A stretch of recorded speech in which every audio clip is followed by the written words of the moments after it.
प्रिय विद्यार्थियों, आज हम इस वीडियो में हुमायूं के बारे में अध्ययन करेंगे। इससे पहले वाले वीडियो में हमने हुमायूं के प्रारंभिक जीवन, उसके शासक बनने एवं उसकी जो प्रारंभिक समस्या थी उनके बारे में अध्ययन किया था और हमने देखा था कि उसने साम्राज्य का विभाजन किया। कुछ अपने प्रारंभिक जो शासन में उसने जो कुछ गलतियां की और कालिंजर का अभियान हमने देखा था। आज हम पढ़ेंगे कि चुनारगढ़ का जो प्रथम अभियान 1532 ईस्वी में किया गया। हुमायूं को विवश होकर कालिंजर का घेरा उठाना पड़ा क्योंकि महमूद लोदी के संचालन में बिहार के अफगान मुगल प्रदेश जौनपुर की ओर बढ़े चले आ रहे थे। इस प्रांत का गवर्नर जुन्नेद बरलास था, जो प्रधानमंत्री खलीफा का छोटा भाई था। जुन्नेद मैदान में न ठहर सका और पीछे हट गया। अफगान लोग बाराबंकी जिले के अंतर्गत वर्तमान नवाबगढ़ तक बढ़ आए। हुमायूं और महमूद लोदी की मुठभेड़ दोहरिया में अगस्त 1532 में हुई। अफगान लोग पराजित और भयभीत होकर बिहार की ओर भाग खड़े हुए। इसके बाद हुमायूं ने चुनार का दुर्ग घेर लिया, जो शेरखां के आधिपत्य में था। यह घेरा 4 मार्च तक चला, किंतु दुर्ग विजय करने के बजाय अंत में हुमायूं ने घेरा उठा लिया और शेरशाह का आत्मसमर्पण स्वीकार कर लिया, जिसके अनुसार शेर खां ने अफगान सैनिकों की एक टुकड़ी अपने लड़के कुतुब खां के संरक्षण में मुगल सम्राट की सेवा में छोड़ दी। हुमायूं फिर आगरा लौट आया और इस प्रकार शेर खां को अपनी शक्ति बढ़ाने का सुनहरा मौका मिल गया। राजनीतिक दृष्टि से हुमायूं द्वारा किया गया कार्य सही नहीं था। समय और धन का अपव्यय। हुमायूं में कुछ हद तक विलासिता थी। इसका स्पष्ट परिणाम यह है कि गुजरात में बहादुर शाह की लापरवाह भरी शासन व्यवस्था के कारण चिंताजनक सूचनाएं मिलने के बाद भी हुमायूं अपने आमोद प्रमोद में ही लगा रहा। गुजरात की तरफ कोई ध्यान नहीं दिया। उसका कोष खाली था, फिर भी राजभोगों पर बहुत सा धन व्यय करता। पुरस्कार और सत्कार स्वरूप बहुमूल्य खिल्लतों का वितरण अपने सहस्त्रों राज्याधिकारियों तथा सरदारों में किया करता था। उसने अपना काफी समय और धन दिल्ली में एक बड़ा दुर्ग बनाने की विशाल योजना में नष्ट किया। इस दुर्ग का नाम उसने दीनपना रखा। इस प्रकार उसने बहादुर शाह को सीमा विस्तार और शक्ति वृद्धि का पर्याप्त अवसर दिया। बहादुर शाह से युद्ध 1535-36 ईस्वी, मेवाड़ और गुजरात की जीत व हार। समझौता नीति का पालन करते हुए भी हुमायूं मोहम्मद जमान मिर्जा और मोहम्मद सुल्तान मिर्जा को अपने पक्ष में न कर सका। इन दोनों को क्रमशः बिहार और कन्नौज में जागीरें प्रदान की गई थी। मोहम्मद जमान को अपना अभिन्न मित्र और सहयोगी बनाने के लिए हुमायूं ने उसे बिहार का स्थायी गवर्नर बना दिया। जुलाई 1534 ईस्वी में दोनों मिर्जाओं ने बलीखूब मिर्जा के साथ मिलकर एक विद्रोह खड़ा कर दिया, किंतु वे पराजित हुए। मोहम्मद जवान मिर्जा को बंदी बना लिया गया और उसे अंधा करने की आज्ञा दी गई, लेकिन वह बचकर निकल भागा और गुजरात के बहादुर शाह के पास चला गया। हुमायूं ने बहादुर शाह से बंदी को वापस कर देने की प्रार्थना की, किंतु बहादुर शाह ने मांग ठुकरा दी। विशेष रूप से तो आलम खां लोधी और उसके साथ मुगल शासक यानी बहुत से अफगान शत्रुओं को उसने पहले से ही आश्रय दे रखा था और साम्राज्य के प्रति कुचक्रों के संचालन में सहयोग भी दिया था। बहादुर शाह महत्वाकांक्षी शासक था। उसने आत्मविश्वास की भावना इतनी प्रबल थी कि जो मन में ठान लेता उसे पूरा करने के लिए हर संभव प्रयास करता। 1531 में उसने मालवा को अपने राज्य में मिला लिया था। 1532 में रायसेन का दुर्ग भी अपने अधिकार में कर लिया था और 1533 में चित्तौड़ के सिसोदिया शासक को पराजित किया था। बंदूकचियों का एक दल संगठित करके तथा कुस्तुनिया के प्रसिद्ध तोपची रोमी खाक की सेवाएं प्राप्त करके उसने अपनी सैन्य शक्ति बहुत बढ़ा ली थी। दिल्ली पर अधिकार करके उत्तरी भारत का सम्राट बनने की आकांक्षा उसके मन में जाग उठी थी। इसलिए हुमायूं की मांग पर वह किसी प्रकार भी ध्यान देने की स्थिति में नहीं था। दोनों के बीच दीर्घकालीन कटु पत्र व्यवहार अंत में युद्ध की घोषणा के रूप में फलित हुआ। ऐसा होना भी था क्योंकि गुजरात राज्य के राजस्थान और मध्य भारत के निरंतर बढ़ाव ने हुमायूं को अवश्य सावधान कर दिया होगा। साथ ही बहादुर शाह ने आलम खां लोधी के पुत्र तातार खां को पहले से ही सशस्त्र और सशक्त सेना संगठन में सहायता देकर मुगलों द्वारा शासित बयाना पर आक्रमण करने के अधिकृत करने के प्रेरित कर रखा था। नवंबर 1534 में हुमायूं ने अपने भाई अस्करी और हिंदाल को उसके विरुद्ध भेजा, जिन्होंने तातर खां को पराजित कर दुर्ग पर पुनराधिकार कर लिया। इस अभियान में तातर खां की मृत्यु हो गई। जब बहादुर शाह चित्तौड़ पर दूसरी बार घेरा डालने में संलग्न था, उस समय स्वयं हुमायूं उसके विरुद्ध लड़ने के लिए चल पड़ा। आपत्तिकाल में चित्तौड़ के विक्रमादित्य की मां करमेती कर्णवती ने हुमायूं से सहायता की प्रार्थना की और उसके पास इस संकेत के साथ राखी भेजी कि वह भाई का कर्तव्य समझकर शत्रु के पंजों से अपनी बहन की रक्षा करे। कहा जाता है कि हुमायूं ने उपहार स्वीकार किया, चित्तौड़ की अग्रसर हुआ, किंतु वह सारंगपुर में ही रुक गया।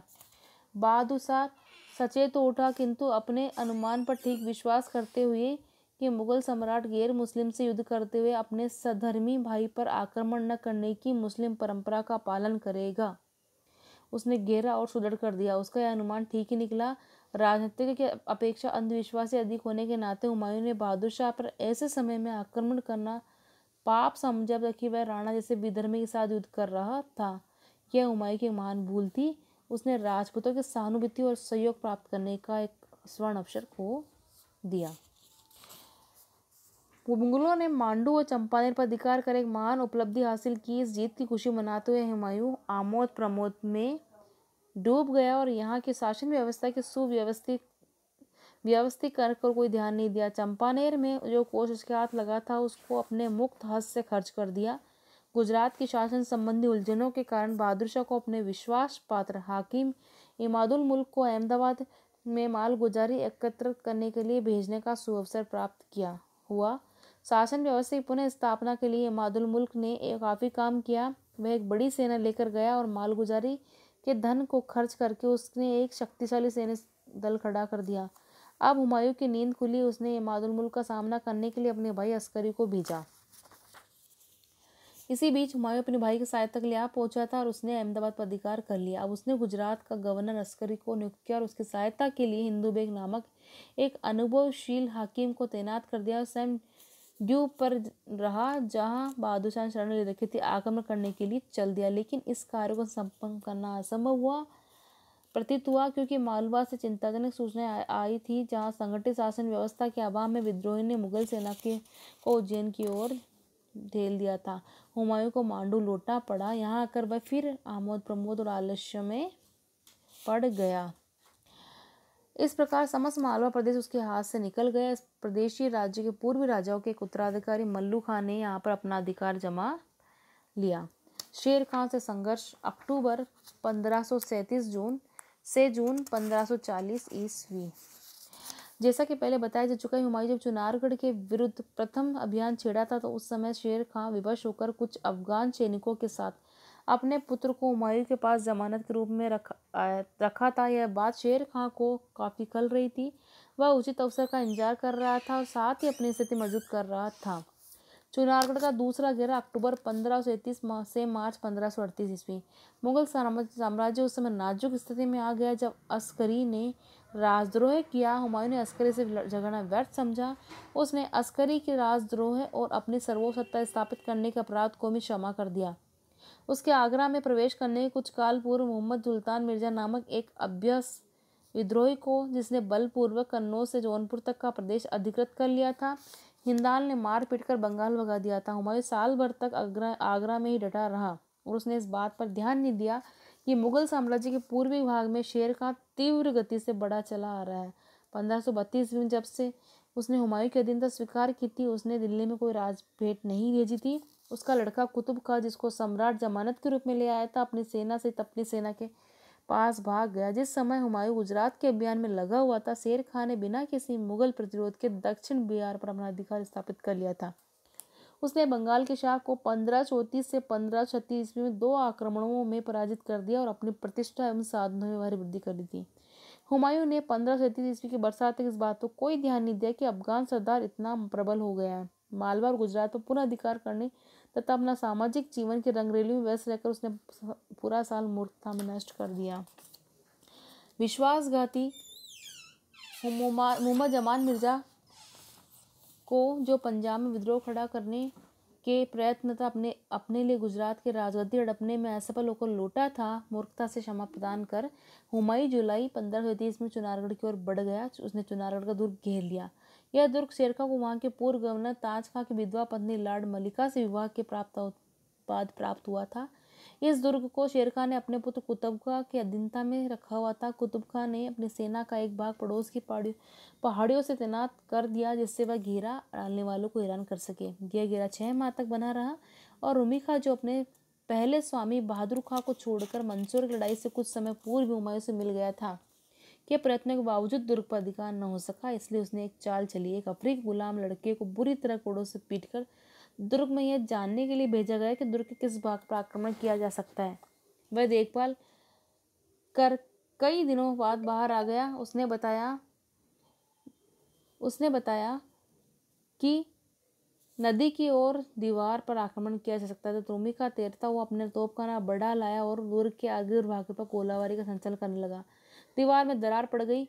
इसके बाद उसने आक्रमण का हुक्म दे दिया और दुर्ग अधिकृत कर लिया। सैकड़ों अफगान तोपचियों के हाथ काटने की आज्ञा देकर मुगलों ने समाधान का वचन भंग कर दिया। रूमी खां को दुर्ग का शासक नियुक्त कर हुमायूं ने शेर खां का पीछा करने का निर्णय किया, जो बंगाल पर लगभग कब्जा कर चुका था। यद्यपि चुनार पर अधिकार एक महत्वपूर्ण सैन्य कौशल था, फिर भी हुमायूं को इससे कोई लाभ नहीं हुआ, क्योंकि चुनार से किसी आसपास के भूभाग पर नियंत्रण नहीं हो सकता था। दूसरी और 6 माह का जो अमूल्य समय उन्होंने घेर डाले रहने में नष्ट किया था, उसी का शेर खां ने सदुपयोग किया। इस स्वर्ण अवसर से लाभ उठाकर उसने बंगाल के अभियान में सफलता प्राप्त की और बंगाल का अधिकांश राजकोष गोंड से उठाकर रोहतास ले गया। बंगाल पर अधिकार 1538 में हुमायूं चुनार से निकल बनारस पहुंचे, जहां वह कुछ समय तक ठहरा रहा। शेर खां अभी तक संधि करने के विरुद्ध नहीं था। उसके बाद लंबी वार्ता के परिणाम से यह निश्चय किया कि अफगान सरदार बिहार का समर्पण कर दे और मुगलों के एक जागीरदार के रूप में उसे बंगाल का अधिकारी रहने दिया जाए, जिसके बदले में वह 10 लाख रुपए वार्षिक राजभेटी चुकाता रहे। शेर खां ने इन शर्तों को स्वीकार कर लिया, लेकिन हुमायूं ने, जो बंगाल के महमूद से पत्र व्यवहार कर रहा था, उस समय तक मनेर तक पहुंच गया था। संधि की पुष्टि में हिचकिचाहट दिखाई। वह समझ में पड़ गया कि शेर खां संधि करे अथवा बंगाल विजय की योजना बनाए। अतः उसने निर्णय लिया कि शेर खां संधि करने के बजाय बंगाल पर विजय प्राप्त करना ज्यादा लाभकारी है। जिस समय शेर खां की सेना उसके जनरल खवासका के नेतृत्व में बंगाल पर आक्रमण कर रही थी, वहां के राजा गियासुद्दीन महमूद ने हुमायूं से सहायता की प्रार्थना की, किंतु उसके पास कहीं से भी कुमक नहीं पहुंची और वह हाजीपुर भाग गया और उसकी राजधानी गोंड अफगानों के साथ चली गई।